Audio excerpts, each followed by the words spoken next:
We'll proceed right into our operations update, and that's with our own Michael Brandt, the Deputy Lab Director, to talk about the latest happenings at Berkeley Lab. Go ahead, take it away, Michael. Great. Thank you, Daniel, and good evening, everyone. So Jen is graciously going to help advance the slides because what I'd like to do is go to the first slide, which is time-lapse photography for some of our most recent projects. This is our bioepic science building. We've been constructing this for the last year and a half.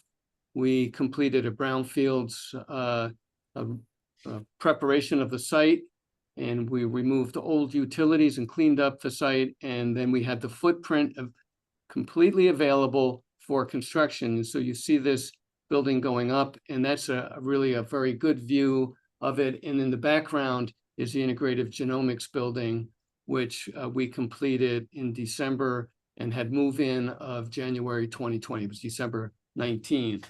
And I enjoy this photography because it helps us realize how much work has been accomplished in a very short period of time over the days since then. Good weather, bad weather, some foggy weather. And now this is the Centennial Bridge, which, by the way, this is the replacement of Centennial Bridge. The new replacement is opened a week ago. This Thursday will be the second week that it was open. This was a $30 million project that the state of California supported for UC Berkeley and for our laboratory. The project was managed by UC Berkeley. It was a very well done project over a long period of time. It actually wasn't that long, considering it was a civil construction project. I'll go back to that in a moment. Seismic safety modernization. This is the teardown of our 70-year-old cafeteria meeting complex. And then you'll see that this was continues to be a major construction site for us, creating 4 different benches to create the foundations. You can see how much work is going into this. And this is going to, this is a $140 million project to create a new central commons for the laboratory. And I'll talk about that a bit more in the moment. And as soon as we're done with this, I think that what finishes. I'll just pause here for a moment, and I want to go back to the Centennial Bridge. The Centennial Bridge is the original bridge, was constructed in 1964 for $170,000, and that was an Atomic Energy Commission sponsored construction project for $170,000. Now, this is a $30 million replacement project, and Jen, if you could just pause it right there, is that possible? The importance of this bridge to the community is that the bridge adjacent just to the left is a bridge that is seismically poor. This is part of our seismic risk reduction efforts at the laboratory. And over to the left is a hillside. The hillside is, when I moved here from Los Alamos, I learned about slow-moving landslides. This is a hillside that has been moving over the years, and with all the back pressure that we had from the rains, it'll be 2 years ago now, that I was quite concerned about that bridge starting to fail.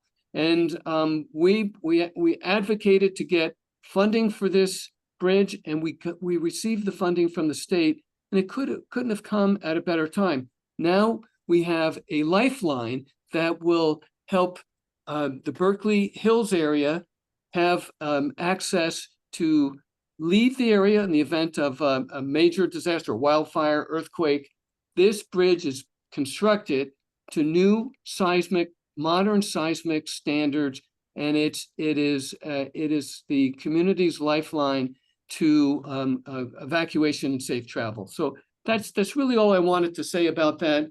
I'm delighted with the partnership with UC Berkeley, and certainly thankful to the state for supporting this project. Without the state support and the excellent collaboration and partnership with UC Berkeley, this bridge would not have been completed. We have one last phase.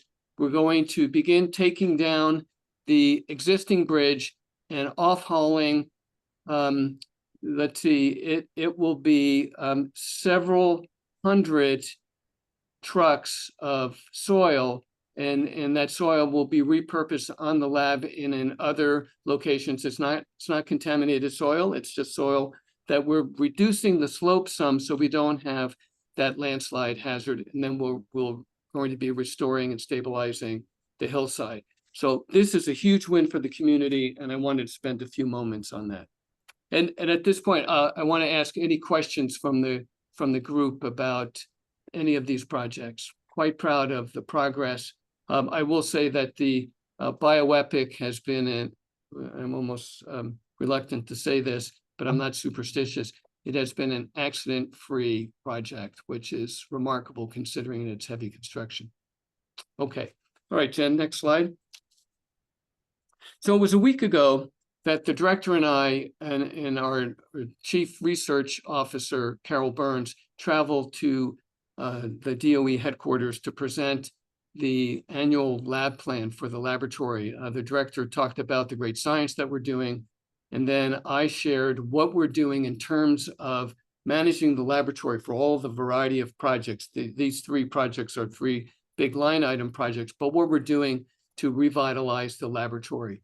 And this slide is a slide that I shared with them. The reason why we've been successful in executing the various projects that we have and managing the recognized risks. The site office manager, the DOE site office manager, Paul Golan and I, we've identified these are some top risks, but we have a risk register that we manage, and we've shared this with headquarters.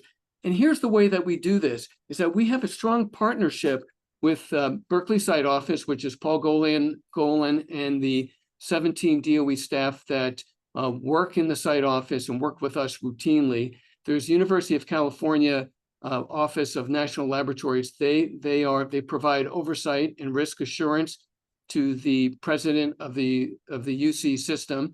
And then we have our laboratory leadership at all levels, from Carol, Mike, and myself, to our ALDs, division directors, and managers and supervisors across the lab. And our routine mitigation, the way that we hold ourselves accountable to, we identify, we anticipate and identify potential risks, we intervene early, and we correct those before they become, before a risk can be realized. The Centennial Bridge replacement is just that. We identified that we had this risk. We sought funding, we got the funding, we constructed the building, the new bridge, and we've eliminated significant seismic risk. But what we do is we communicate with one another, we do walkarounds, we have regular meetings, we solve problems, we share discussions across the laboratory. And the bottom line behind all of this is that we as a laboratory are completely transparent with the federal government, just as we're transparent with you in the community, because that builds trust. But it's also this is part of our laboratory stewardship values, is that we respect our colleagues, and that respect leads to trust, which leads to team science and great things for the laboratory. And it's through this collaboration that we've been able to, we identify and we manage our risks. Okay, next slide, Jen. So in terms of, we've already showed you that the integrative genomics building has been moved into bioepic. On the left-hand side, you can see what the site prep looked like. And now you've just seen the time lapse of how that building is coming together. And you can see the interior. We're working toward the rest of the build out of that. And we anticipate completing the project and being prepared to move in January of 25. Okay, next slide. Now, Centennial, you saw it, you can see the old bridge. What I want to point out is on the left-hand side, you can see where, because the bridge, the landmass was starting to slide below, it was sinking and sliding to the south. The south would be to the right. We actually had to put patching in there because there was a gap was being created. Well, that gap has now been replaced by a bridge. You can see it on the right-hand side. We're quite proud of the fact that we've been able to eliminate that risk. And on the right-hand side, we've also eliminated a risk for our on-site 24/7, 365 Alameda Fire Department support to our laboratory. They also do provide support throughout Alameda County, and we've not only renovated their living quarters, it's now seismically secure and it's been braced, and it's an excellent facility.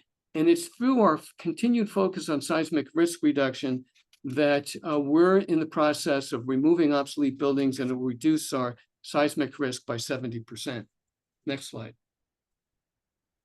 And so this is what you again, in the time lapse on the upper left-hand side, that's our old cafeteria being taken down. The bottom left-hand side, you can see another image, a still image, so you can get a better perspective. And then the envision, the rendering, that's what our new cafeteria conferencing complex is going to look like, together with the transportation hub. And this is going to be what we refer to as the lab's front door, our central commons. More than 30% of our staff come to the laboratory using our shuttle system, and we're encouraging other sustainable means of transport to the lab. We have an e-bike leasing program, and we're encouraging carpooling through there. We have a couple of contracts with vendors to be able to have our employees carpool to work. So we're doing everything we can to, one, be sustainable, and two, reduce seismic risk. The reduction of this seismic risk in the past, during a 4-hour period, we had the greatest concentration of laboratory employees in one place in a seismically at-risk building, and now that building is being replaced. Again, shows the great support from the federal government to help us do this. Okay, next slide. So I just want to give you a quick overview about implementing improved security-related infrastructure. There's a number of things that we've done. We've also, as we've been upgrading and revitalizing and modernizing laboratory, we've been doing that with our physical protection systems, which has involved improvements to 800 doors with locks that were not linked to our overall integrated security system at the laboratory. We're replacing those systems, and it's 800 door locks on 37 buildings across the lab. That's a huge project. Fire alarm panels. Over the years, we've had false alarms with our fire alarm panels.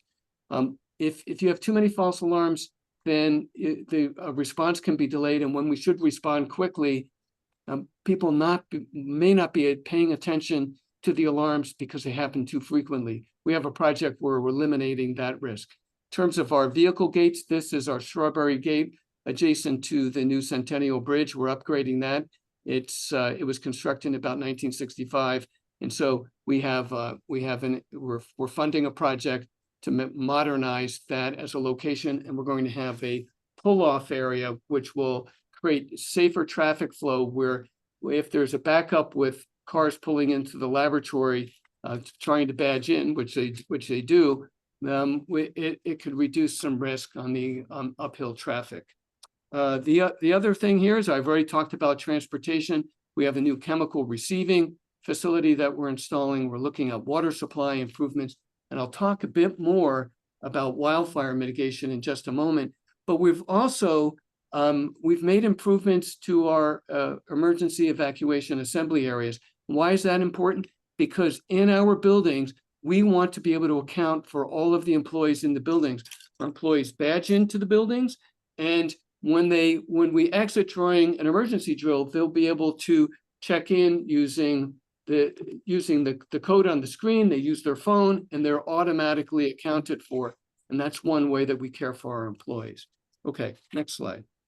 So wildfire mitigation, we've talked about this project previously, but right now we have a contract. We've done all the planning and approvals. That was done last fall. Within the next couple of weeks, we're going to make a contract award, and then the work will begin. It's going to be another joint project with campus, and campus is going to manage this project. We'll have routine updates to the community about what we're doing. And again, we're going to take pictures, just as we did with the buildings, to show how we're creating a safe space around campus, particularly around the I was going to say cafeteria, the student housing on the road coming to Blackberry Gate. We're going to remove that vegetation away from wooden buildings, and we're going to reduce the fire risk around the community. And what I expect to see at the end of this is that Berkeley Lab will serve as a significant fire break between the Berkeley Hills and the local community for this area around the laboratory. That's our commitment to protecting our employees and partnering with the community and campus to protect public health and safety. Next slide. And as always, we conduct fire mitigation. Our goats have arrived, and you can see before and after. If we live in the area, the goats will also be arriving soon in the Tilden area. And this is a significant way to remove ladder fuels. And before and after, you can see before we have high grasses, dry grass. That's a fuel that can get into lower branches and then move into the canopies and the trees. And this is a way for us to do our very best to keep the fire danger low. And I will say that the goats are annually a very popular addition to our laboratory. So we're always happy to have them here. Next slide. So I want to end with a discussion that I had with the Department of Energy about our sustainability efforts at the laboratory. And I just have a couple of highlights for you. Our greenhouse gas emissions are now 41% below the 2015 baseline that we had. Our energy consumption per square foot is down nearly 30% since 2015. The natural gas consumption has been reduced by 30%. And I will say, every new facility on site is electric. We're not using natural gas. And then in terms of overall savings, our the active sustainability portfolio that we're managing is contributing to more than $1 million worth of energy savings on utilities annually. And we're also including sustainable designs into each of our new facilities, and all of those facilities are electrified. And we've got 2 pilot projects that are ongoing this year where we're investing laboratory indirect dollars, that's my operations budget, to remove gas-fired boilers and install electric boilers. And these are pilot projects because we need to learn how to install these and how long it will take. And that's the reason why it's a pilot. We'll learn from this, and then we'll take the lessons learned and we'll apply it to the rest of we have 17 other projects that we're going to be implementing over the next 10 years. And we're also going to be expanding our electric vehicle charging stations. Right now, we have 29 EV charging stations at the lab that we use to charge our GEMS and the few electric vehicles we have on site. But we're also in process of replacing our gasoline-driven vehicles with more electric vehicles as soon as they are available to us from the GSA, General Services Administration. That's where we get our vehicles.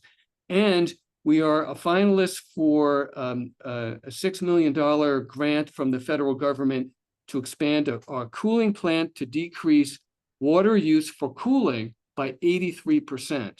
And so we're doing everything we can, not only to be good neighbors, manage risk, but to conserve our resources. We're fully committed to the president's goal of 2045 being a net zero lab. We've got a lot of work to do, but we're in progress. And so with that, I'll open the floor up for questions. Thank you. Excellent. Very good. Thank you, Michael. There's so much good stuff happening, pretty major projects up and down throughout the lab.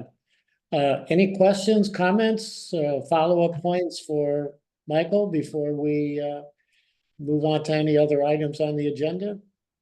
And I do have one, I have one additional comment. Go ahead. It takes all of us at the laboratory working together to make this happen. I get this is the easy part. I share with you all the great things we're doing, but this is from our research staff, senior leadership across the lab, down to the managers and supervisors.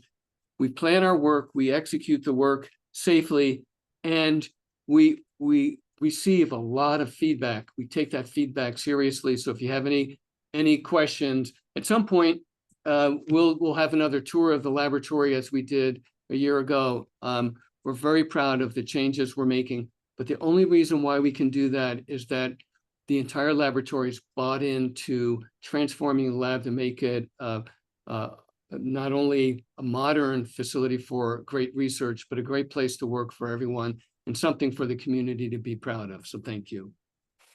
Proud we are. Thank you, Michael. So Diz, why don't you go next? Oh, thanks. First of all, as a neighbor, thank you for the Centennial Bridge. You're welcome. And also thank you as a person who lives on this planet for your effort to reduce greenhouse gases. You're doing an amazing job, and just please tell the folks, anybody that's involved, that we really appreciate. Well, so first of all, thanks for that. And so when we presented, when Mike presented and I presented last week, I had 45 minutes to share what we're doing. Complex story told simply, I hope, but we did get good feedback. And I did say that the trust that we've earned with the community is because we're being transparent, we're sharing what we're doing and why. We ask for feedback and we act on that. And I did mention that we have a very good relationship with the community, and it's my commitment to keep that. So thank you. Absolutely. And Michael, we know the history of the Community Advisory Group. We've come a long way since its inception on the very points you just listed there, the openness, transparency, information sharing. Those are all very notable at this point. I think the leadership at the lab has really demonstrated that.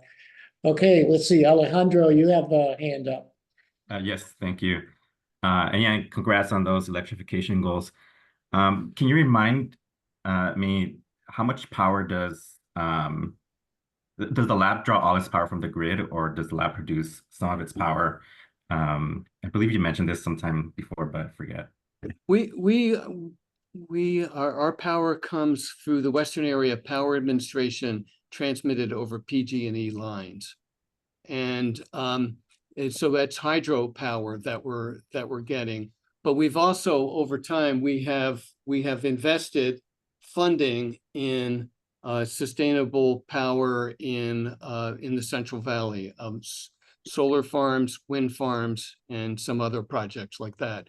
But our goal is to move away from offsets to make the changes here, and just as the university is concerned with them, we are becoming data intensive research environments for simulation and visualization, and that's over the next 20 years or so. That's going to be increasing the power demand, not just here at the lab, but also on campus. And our power demand to campus power also comes in through on PG&E lines to the Grizzly Peak substation, and then the power comes through the laboratory to campus. And so, yeah, it's the natural state of things. As computing power increases, power demand also increases, which is the reason why we're looking to use as much renewable power as we can. And I serve on a PG&E community advisory group. It's very interesting, and we're going to have a day-and-a-half retreat. And that's one of the questions I'm going to ask is, how do we move to sustainable power going forward, and what are PG&E's plans for doing that? But I will tell you, PG&E has worked with us to harden our lines to prevent a power line from dropping into the forest nearby, because that's where many of these catastrophic fires have occurred. And I lived through 2 of those catastrophic fires from dropped power lines. And so I'm very much aware of that, and that's one of the questions. So I need to thank PG&E for that, but also PG&E as a power supplier has an obligation to community health and safety. And I'm going to ask them more about what they're doing to help us have sustainable power and what we're doing to protect the communities around our area from wildfire.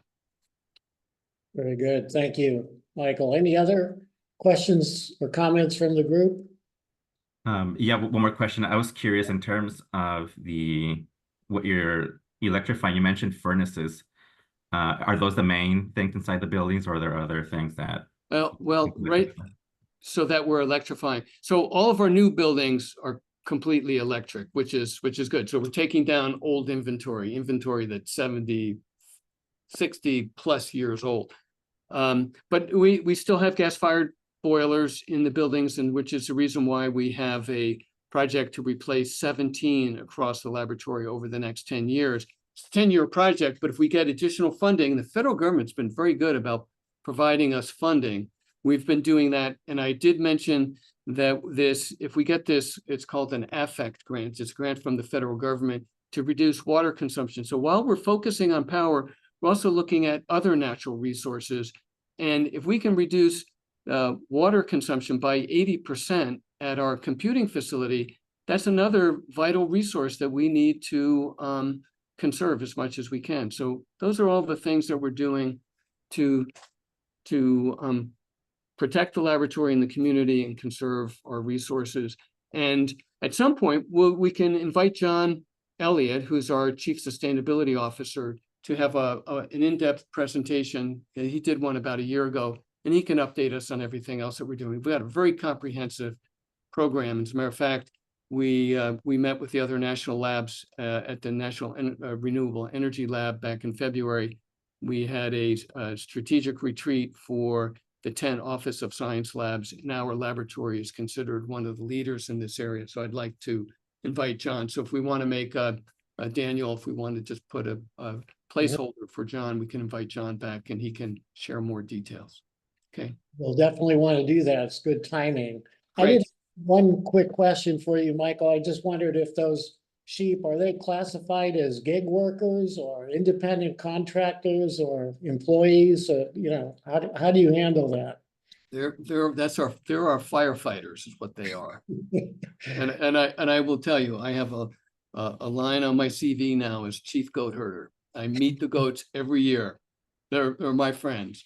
And you know, all kidding aside, they are vital to our protection because of our steep hills.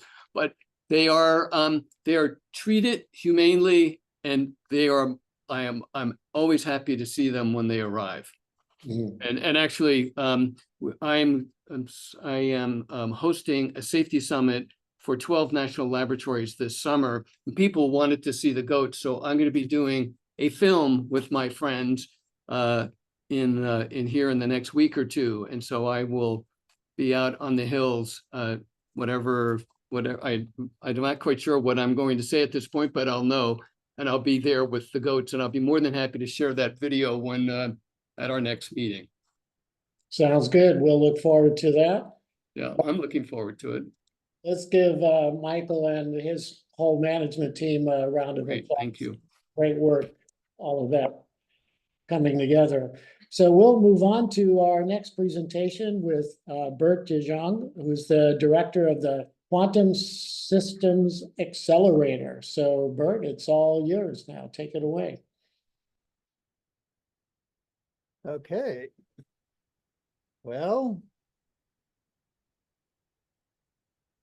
try to get that slide to go.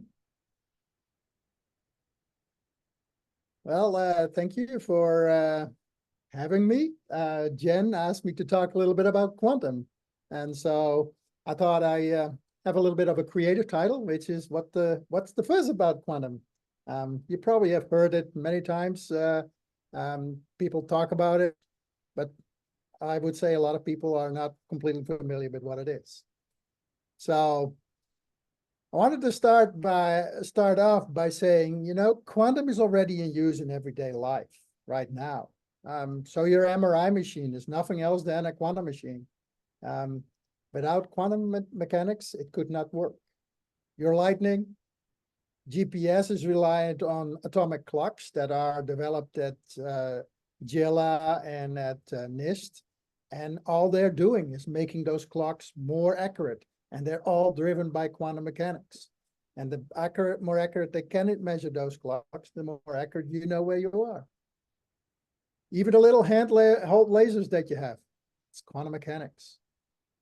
Any fiber you have nowadays that comes into your house, all driven by quantum mechanics. And even the transistors that are powering the computer you're sitting behind right now are driven because of quantum mechanics. So we already are living in the quantum age.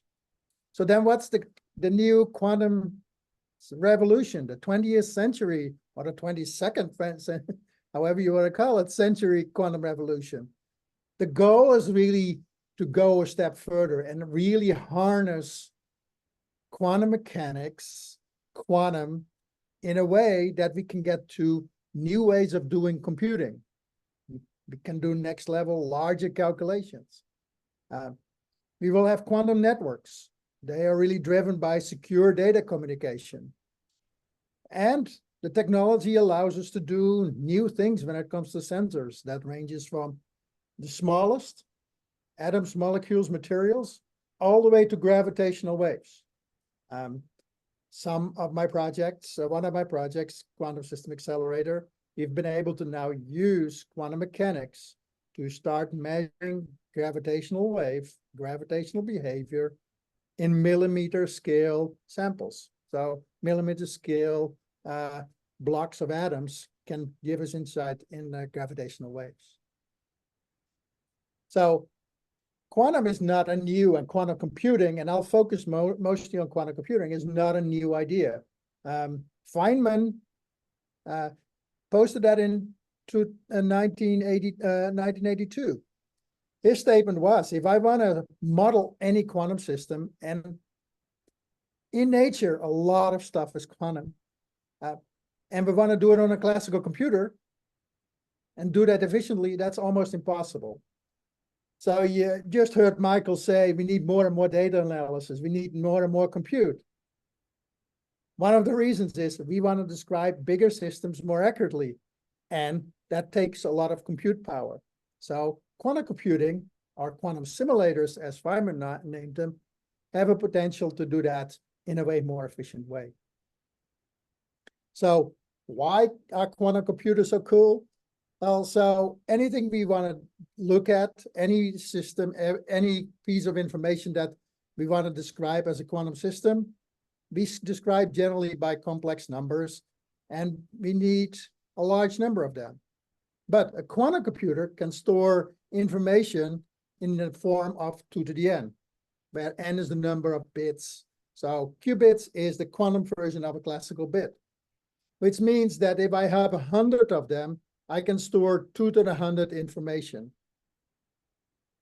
That quickly reaches the number of particles in the universe. And actually 2 to the 100 is not that far off of the number of particles that are in the universe, at least as the scientists believe they are. So the incredible power of storing information and then computing with it in a small number of bits effectively, because a classical computer has not even trillions. I don't know what the next unit would be. They are called exascale machines. There is many, many, many zeros of bits. We can do that potentially with 100 bits. So why is quantum computing so exciting to the community? There's always a sense that we can do maybe faster calculations over classical computing, kind of along the idea of Feynman.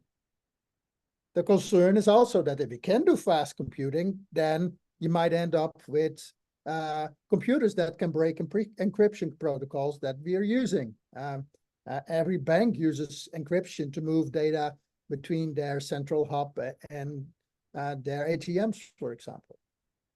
For me, as a scientist, I'm a computational chemist. I really want to understand the chemistry of materials, develop new batteries, new processes for catalysis, or figure out ways to store carbon in the atmosphere.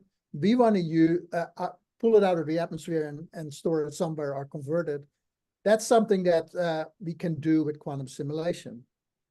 Interestingly, quantum computers are also very good at optimization. Think the airline that has a major disturbance and needs to relocate all its planes. That's an optimization problem. Being able to control the electric grid efficiently, that's an optimization problem. So there is a lot of potential uses for quantum computing. Now, this is all speed up, braking, or doing things more efficiently. But this gets back to Michael's point. Speed up is not the only factor for a quantum advantage of why we would want to do quantum computing. I'll give you the example of the machine that you see up there.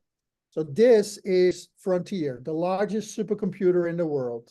It's called an exaflop quantum computer. It actually takes 20 megawatts of power and 10 megawatts for cooling. By the way, it's also $600 million, so it's an expensive beast. Lots of space. It takes a lot of power. So if quantum computers can solve the problems that a system like Frontier can solve, but use maybe kilowatts of power, now we have an enormous energy investment, a huge energy reduction that could lead us to do actually cheaper computation than classical computing. And this is getting closer to reality. So I want to give you a little bit of a background of what quantum is about, right? So there's lots of ingredients that go into making quantum do its magic. So I mentioned already qubits, which are the quantum versions of bits. But there's other concepts, and I'll try to explain some of those a little bit, that really drive the advantage of quantum computers. Superposition, interference, and especially entanglement. Entanglement is what really makes a quantum computer so powerful when it needs to do computing.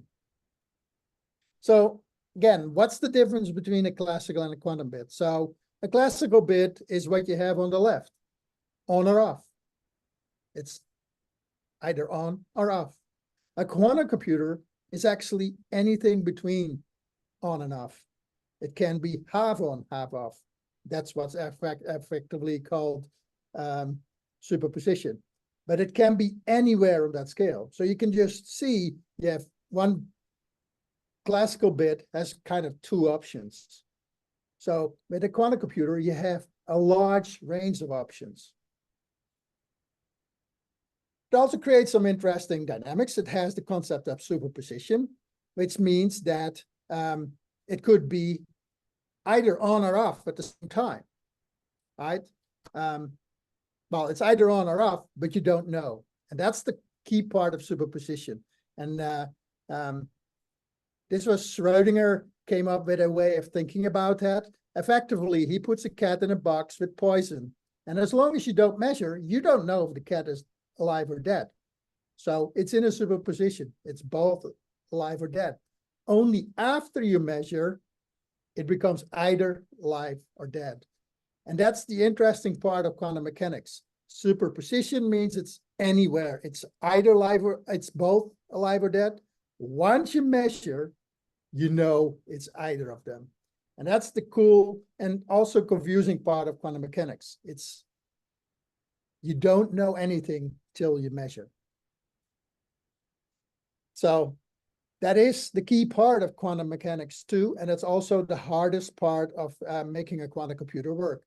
You measure a quantum bit by statistics. It's not predetermined, right? You measure what it is, either on or off, but it is somewhere between on and off. So you measure it many times. You measure it even more. And then you end up with some statistics, which is, it is about 50% on, 50% off. So while we measure discretely if it's on or off, on average, statistically, it's a little bit on, a little bit off. This is also the power because we can actually use that in our computation. It's an interesting challenge, but when these things were all discussed, Einstein really didn't like this because effectively we're saying it could be either on or off. And his statement has always been, God does not throw dice. It's not random. Niels Bohr's response to that has been, stop telling God what to do. It is Niels Bohr that actually came to this concept for many years around this uncertainty. Just as a side note, I was actually in Copenhagen 2 weeks ago, and I visited Niels Bohr's office. So that was actually really cool to really stand at the feet of giants. The desk that he has on the left there has hosted 35 Nobel Prize winners. So it's actually interesting to really experience the world that they lived in. So I've told you superposition and uncertainty, that's there, but how do you know? So it actually has been proven by experiments. And I'll give you the experiments that you see on the top left, which is you take a small particle, which is an electron or a photon, you shoot it through 2 slits, and a particle, an electron is considered a particle for most, and you shoot it through the 2 slits, and it shows up on the screen, right? That's kind of, let's see if I can get it in the middle. Okay. You get one on the screen. You do it many, many times, they still go randomly on the screen. But if you do it many enough times, it looks like there is a pattern. It turns out that this pattern is actually that of wave interference. If you think of a wave, a water wave, and you send it through 2 different openings, it will both have their path going out, and it will have destructive and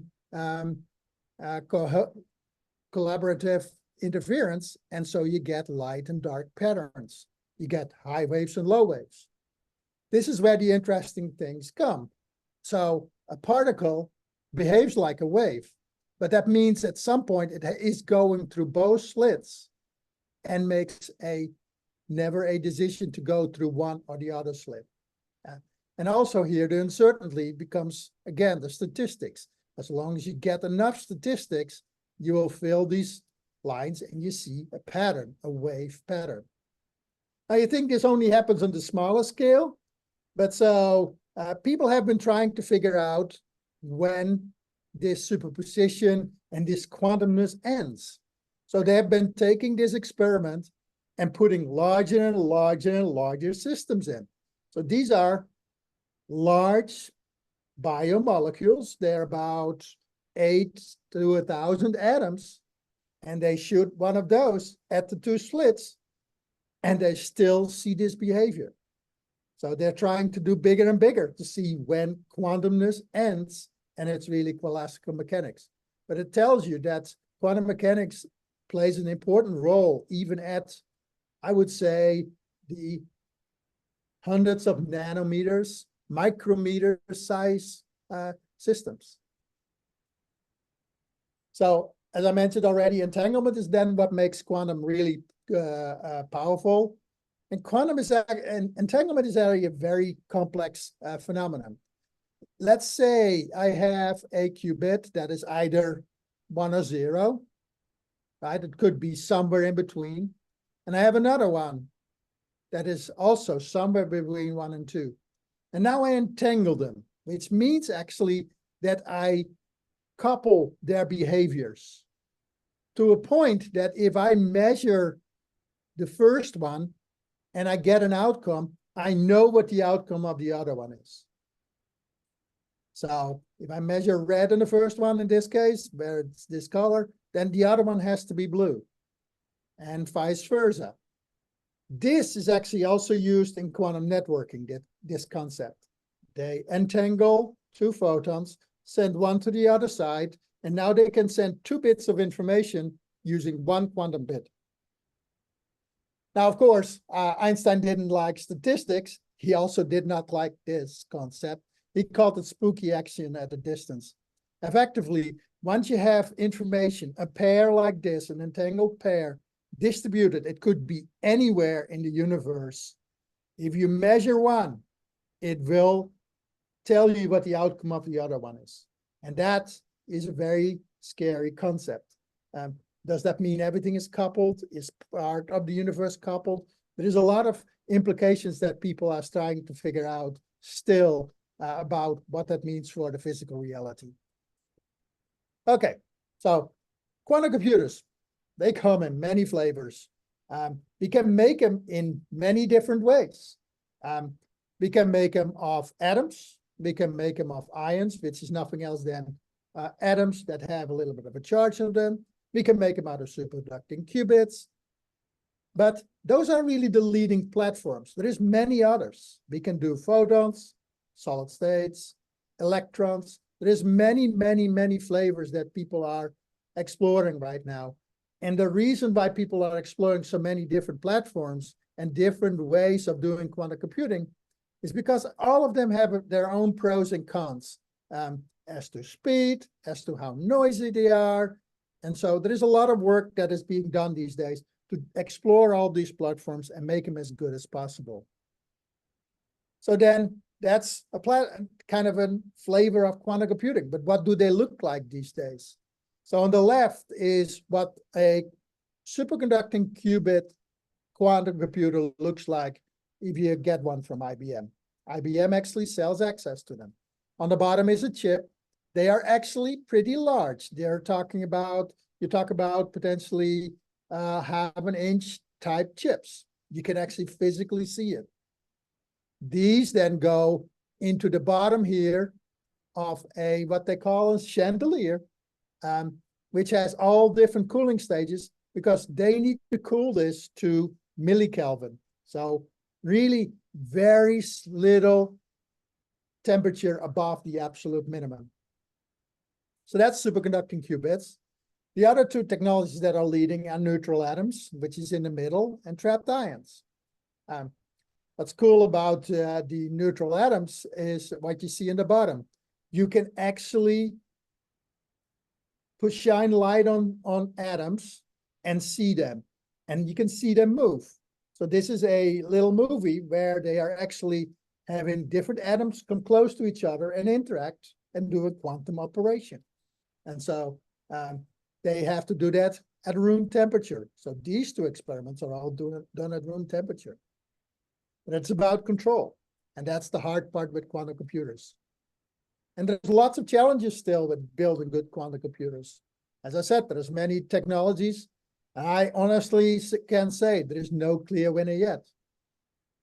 If you would have asked me 4 or 5 years ago, I would have said superconducting qubits. IBM and Google are going to be the leaders. Now, atoms are ahead. And tomorrow, it might be another technology. So we don't know. And we also don't know which technology is the best for different applications. I would say quantum is not yet good enough to beat supercomputers, simply because they cannot do the large number of operations that they need to do, like they do in a classical computer. And that's really driven by noise and errors. And they will remain. We will never be able to build an error-free quantum computer.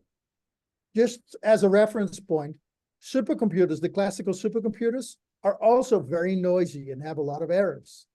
But in classical computing, they have learned to do error correction. So they do redundancy. They have multiple examples of multiple bits that pretty much have the same information, and you just do a majority vote to get the right answer. That's a lot harder when it comes to quantum computing. But error correction is a research area that a lot of the quantum community is focusing on now, because it will be critical to get to a reliable quantum computer. So I'll give you a few words about the Quantum System Accelerator. So I lead a $25 million program, which is called the Quantum System Accelerator. It's one of the 5 national computing initiative centers. So the Department of Energy, actually the White House started an initiative called the National Quantum Initiative. The Department of Energy responded to that by setting up 5 centers that are of that size. We have 15 institutions, from across the US with about 300 to 350 researchers focusing on 3 different technologies: neutral atoms, trapped ions, and superconducting qubits, combined with theory and also with controls. And our mission and our vision is really to catalyze the quantum information sciences community through co-design. We build the devices, we do the algorithms, we also do engineering on the solutions with the goal of really delivering quantum advantage for the Department of Energy. So key part is we're after delivering scientific advantage, scientific applications for the Department of Energy. We're not after delivering a quantum computer that can serve a big bank, for example. That's what industry is for. And so we're really not going for the what's called full fault tolerance, which is what industry really needs, but we are moving towards that direction up to a point that we can actually do science for the Department of Energy. And the race in industry is definitely heating up.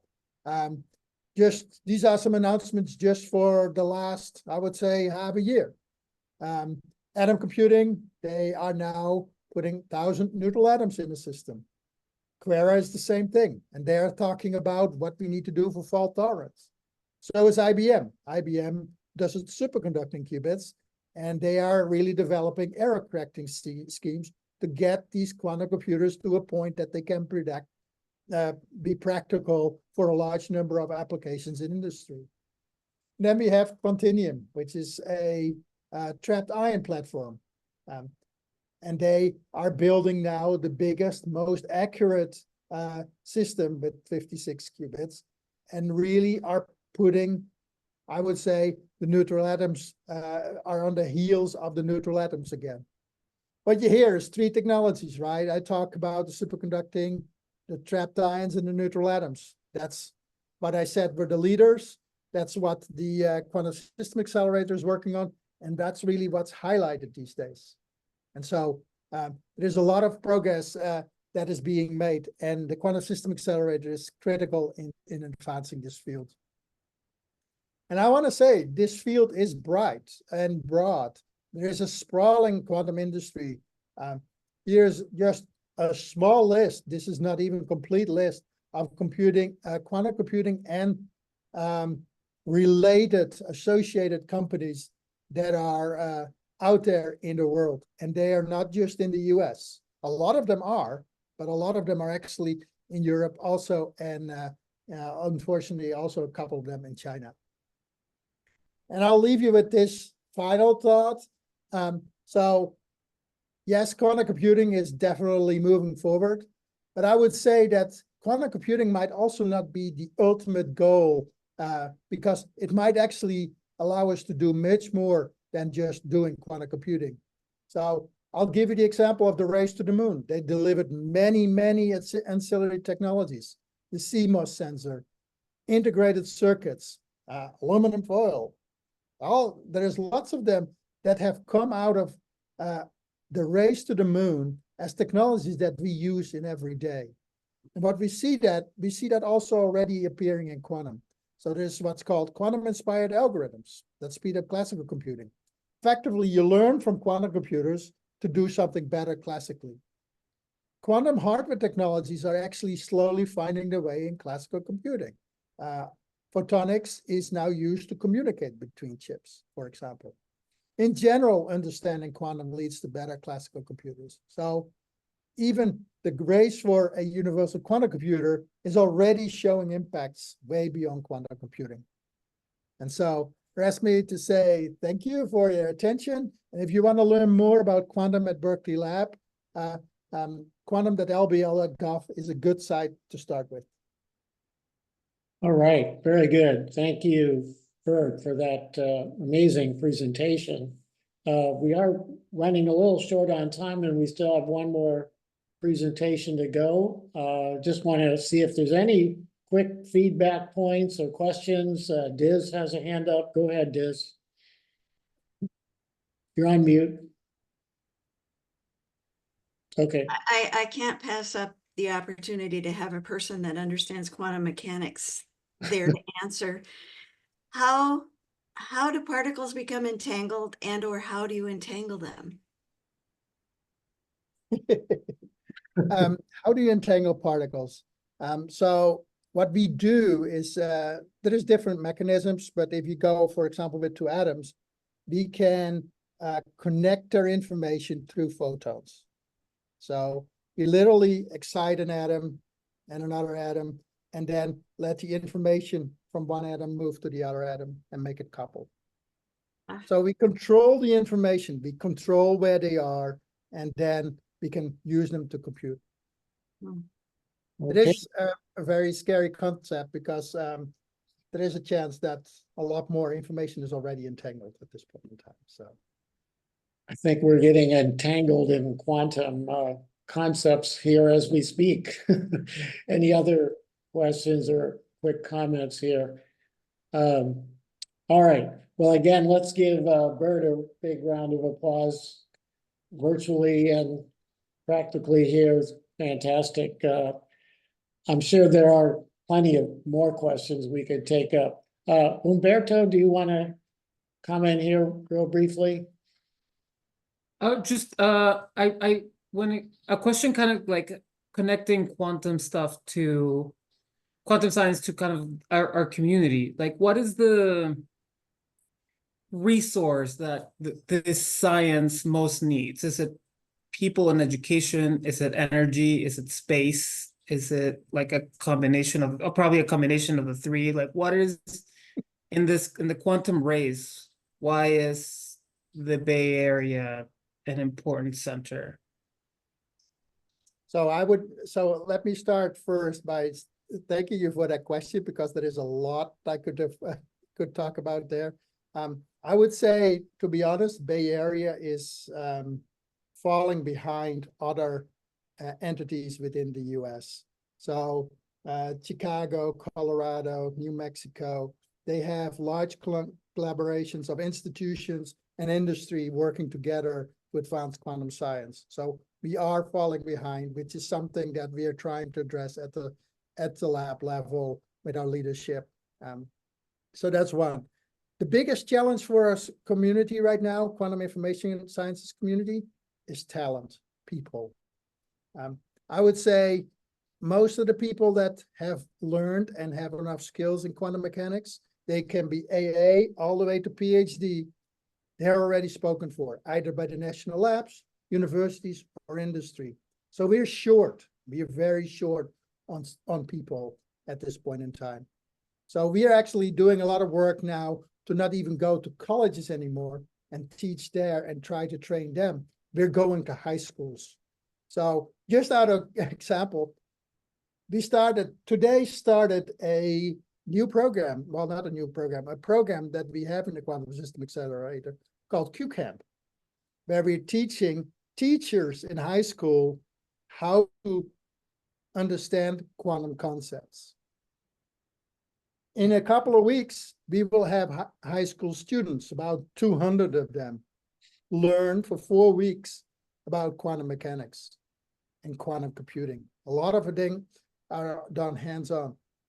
We're trying to get them engaged so that they can go to college, either an AA or a PhD, all the way master's PhD program, get proficient in quantum computing, quantum mechanics, and be an indispensable resource for the quantum revolution as it's going to continue for many, many more years. So, Okay. Well, that's going to do it. I think we'll need to, once again, thank you, Bert, for this presentation. I know, Marcos, you have a hand up, but I'm worried about our timing here this evening. And we want to give our final speakers the amount of time that she needs to continue. So if we could go to Selena Harbert, who's a community engagement specialist with the Department of Energy. She's going to talk about getting engaged with DOE programs and beyond. And let's see where we end up here. So Cece, it's all yours. Please go forward. Great, thanks everyone. Can you all see my screen? And unfortunately, you all disappeared, so I can't see you if you are Yes. saying yes or no. So great, thanks for the verbal confirmation. So hi everybody, my name is Cece Horvat. like as mentioned, I'm from the Office of Community Engagement. We're a new office here at DOE, and I'm going to jump in and tell you a little bit about who we are, what we do, and DOE itself. So jumping in, just to let you know about some background about DOE, is we have a lot of money from Building Infrastructure Law and Inflation Reduction Act that is transforming opportunities for clean energy projects, workforce development, building efficiency, loan programs, and more. So one of the reasons why my office exists is to help tell people about the opportunities that are out there. We have over a dozen program offices at the Department of Energy to have programs, opportunities, internship, community programs, state programs. So we are here to help tell you all about it. And I like to call myself unofficially a DOE matchmaker. So if you have a question about DOE, you're looking for a front door resource and you're trying to figure out where to go, that is what I help with. So help engaging and working with folks to find where they need to be. So here's a big org chart of DOE. If you've never seen it before, I like to show people just to see how big DOE is, because some people are not quite sure. I know I wasn't when I started this position back in January. So I highlighted these different areas on the org chart to show you where DOE works, especially in our Office of Community Engagement, so where we focus our efforts on. And I don't know if you all want to answer this pop quiz question. You can add it in the chat, but do you know which office the labs operate? And it was mentioned and said somewhere in today's presentations, but feel free to put it in the chat if you want to answer that pop quiz question. And I'll keep moving forward. But think about it. So like I said, DOE is huge and we invest in a lot of different things. So I'm not sure what you all think of when you think about DOE. You might think of these things, you might not, but here's just an idea to show how big it is.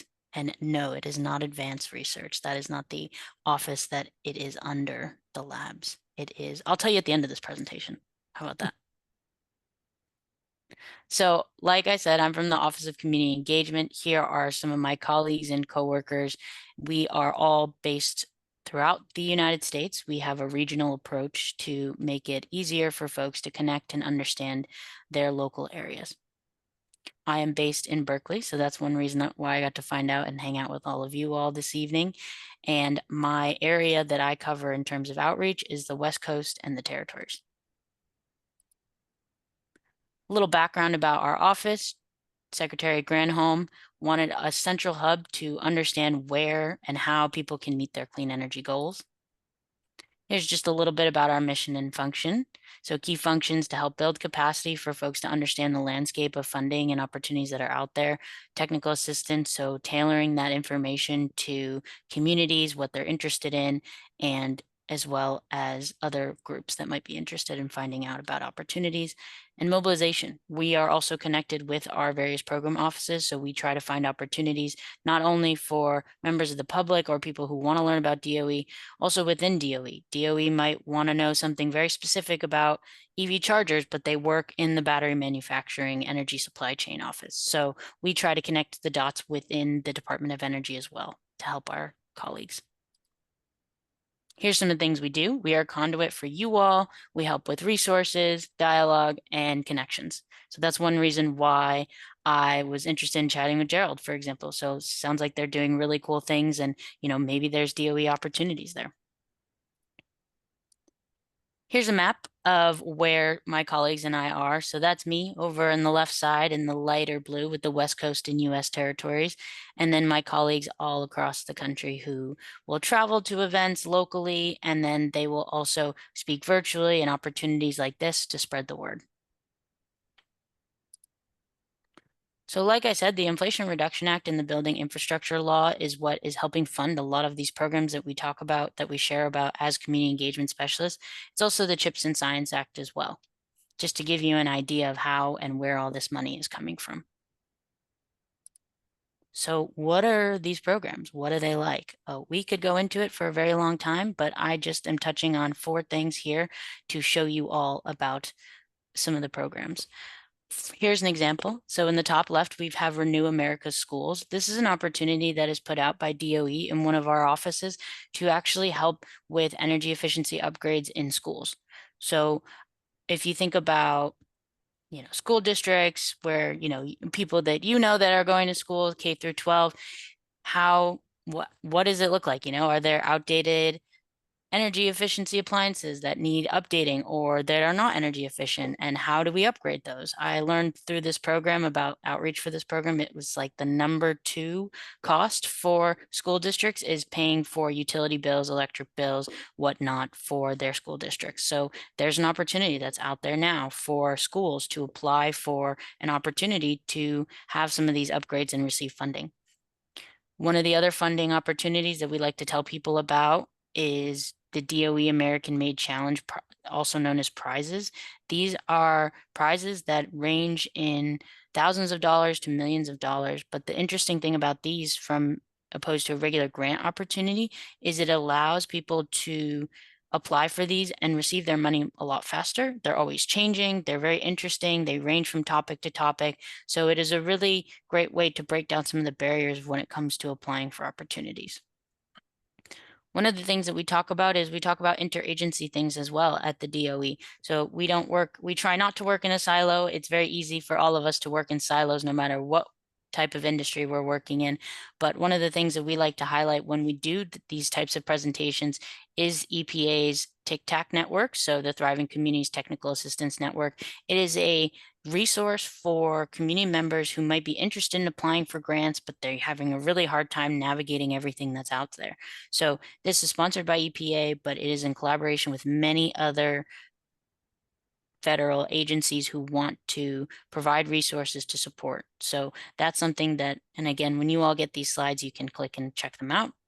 And then an example of another program that we have that is our traditional type grant opportunity is the Energy Transitions Initiative Partnership Project. So that's just an example of what some of the things are out there and what programs are being worked on. Technical assistance is a very hot button word when you hear about some programs at DOE, because that technical assistance can be as much as supporting a community to meet their clean energy goals or to help with feasibility studies. So there's a lot of different things that these programs do and connect with in terms of working with communities and local areas.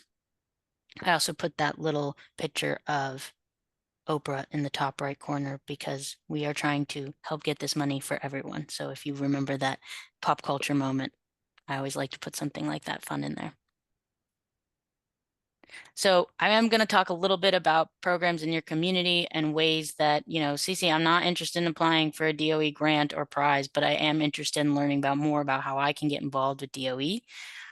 I did notice that City of Berkeley is on here today, so I will mention one of the programs that actually does impact the City of Berkeley is a program called the Energy Efficiency and Conservation Block Program. This is a program from DOE, and what it does is it has money entitled to cities and counties all across the country, including Alameda County, City of Berkeley, many of the cities that here in the Bay Area. And Berkeley has actually already applied for their funding. This funding is entitled to these cities and counties. They submit some information and they say, hey, this is what we want to use this for.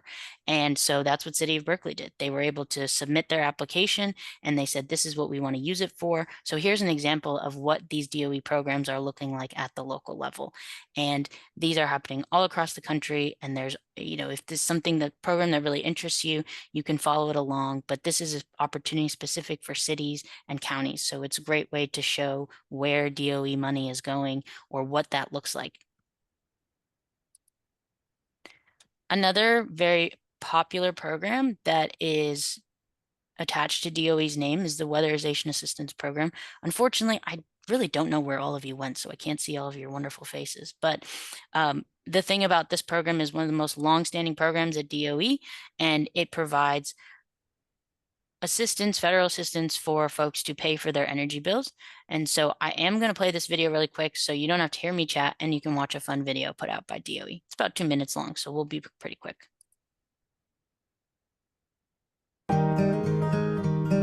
My name is Claudette Jones, and we've had this house since 1973. I had a furnace problem. I had a hot water heater problem. I used that stove a lot to keep the house warm. It wasn't really comfortable in any way. And then I met Carlos. My name is Carlos Espinoza, and I work with Energy Resource Center. I've been involved with the WAP for 6 years now. I actually used to be an HVAC contractor. So instead of going out and basically charging people, I wanted to help people, and this was a great opportunity. Ms. Jones, we actually met back in December of last year, and she was having issues with her heater. She didn't have any heat in the house. We made contact, and I came out to visit her. I brought an application. She had just signed up for the LEAP program, so they were checking on her furnace. The contractor had already told her that it was leaking carbon monoxide, and it did have a cracked heat exchanger, so they were going to replace it. I also found out that she had no hot water. She was actually moving water from her stove that she was warming up in buckets on her walker and taking it back to the tub to actually take a quick bath. For heat, she actually had one space heater that she was using, and it wasn't working very good because it would come on and off so quick. So she basically had to move it from room to room to heat that room that she was going to be in. And I said, yeah, we need to help you as quick as possible. So we got her to fill out the application for the Weatherization Assistance Program. We were able to approve it right away, and within 5 days we were out here. We did the energy audit, and Ms. Jones, I mean, she ended up getting furnace, water heater. We came in and did the installation. Like she said, she's lived in this house for over 40 years, and she never knew that she didn't have any insulation in her attic. And all this cost her absolutely nothing. And you can tell right away in the house that it's nice and warm. I'm really happy with it. I feel safer now. So we know there's a lot of clients out there. There's a lot of people that still need help that can use the Weatherization Assistance Program, and hopefully they can take advantage of it. I would like to say that people should call and find out about this information and ask for help, because I never even knew they could do this. But believe me, they were wonderful. Right after we were done, just seeing her smile, that pays me 1,000,000 times more than what I used to do before.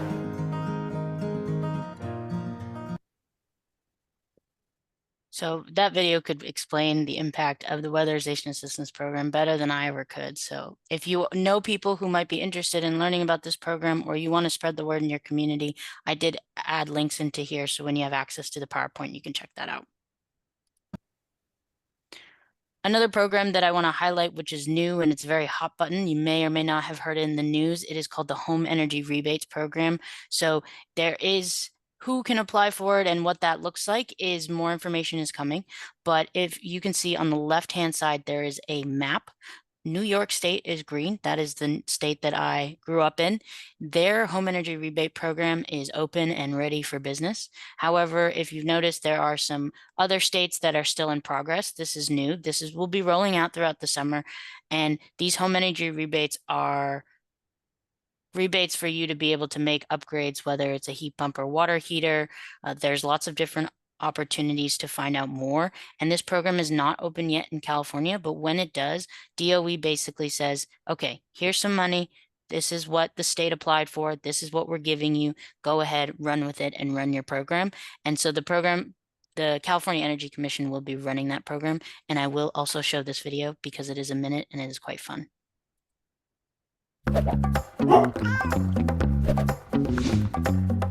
Did you know that you could save up to $14,000 on home upgrades with rebates? States, territories, and tribes all over the country will soon be rolling out home energy rebate programs with funding from the U.S. Department of Energy. Once the programs roll out in your area, you may be eligible for thousands of dollars in discounts on appliances and home improvement projects. For example, eligible households could save up to $8,000 on a heat pump, $4,000 on an electrical panel, and $1,750 on a heat pump water heater.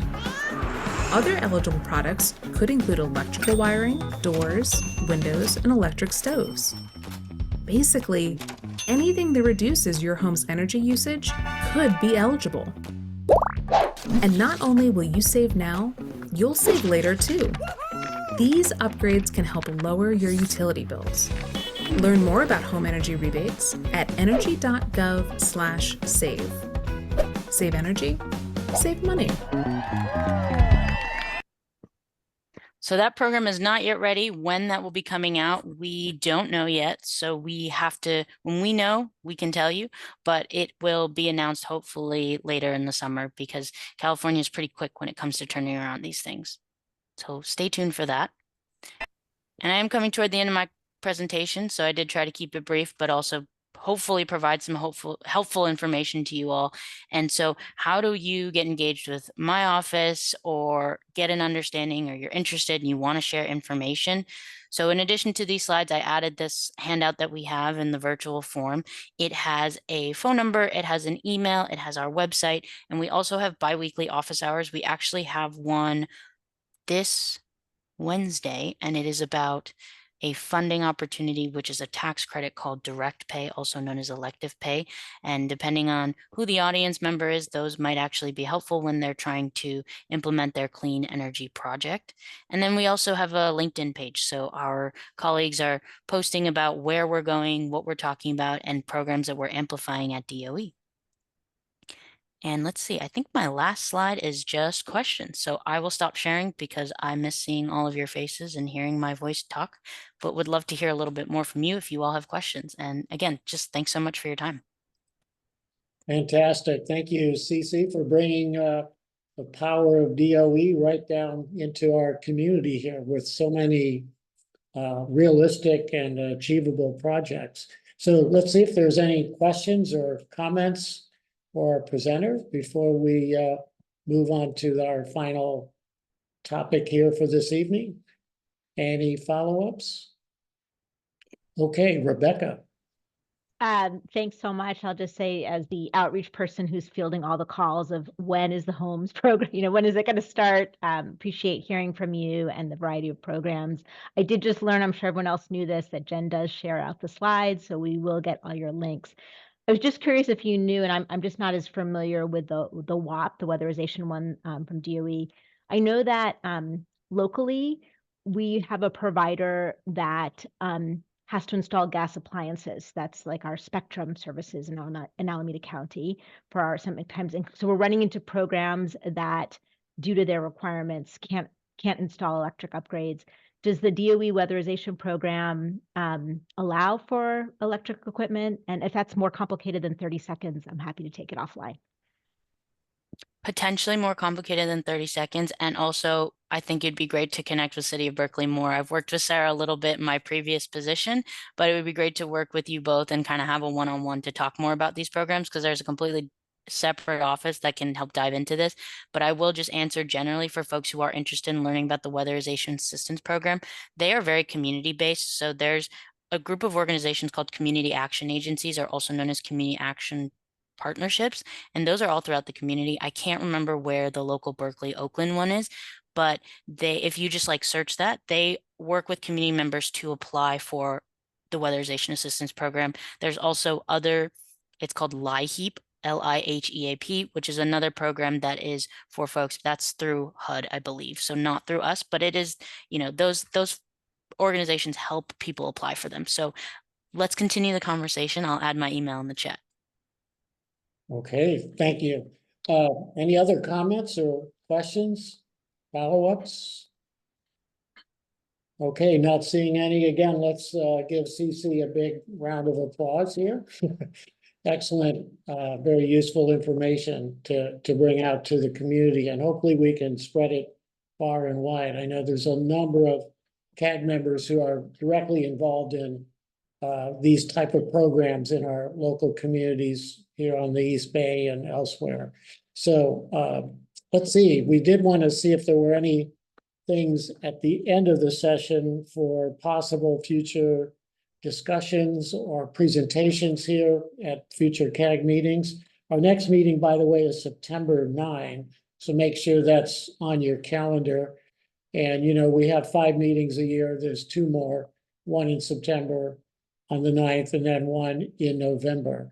Any things that you want to bring forward here as possible future discussion or presentation topics here at the CAG? If you don't think of them now, you can always email them to us, either Maria or Jen or myself. We can all take your suggestions and move those forward. Always looking to want to make sure we're producing relevant topics for you all here in the community. All right, Diz, what do you got? I'm always say the same thing. Climate change, mitigation and adaptation. Okay, we'll keep that on the list. We got a long way to go on that topic. Anything else for us to plan ahead on future presentations? All right, not seeing any. I always ask, as we do, are there any public members here that are not officially on the CAG that want to comment on any of the material that we discussed or presented, or any other matters for that, in that case? We're not seeing any. Let's see, Jen, did you have any further final words before we wrap up the meeting tonight? Yeah, just one quick, maybe informal poll. I know that we were unfortunately not able to give our CAG members a tour of the lab last year before a CAG meeting. Would folks be interested in coming up to the lab for a, like maybe a 2-hour tour before our September CAG meeting?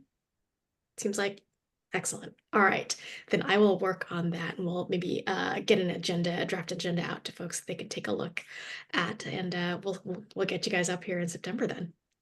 I saw a number of thumbs up in answer to your question, so we'll try to plan that for September 9th.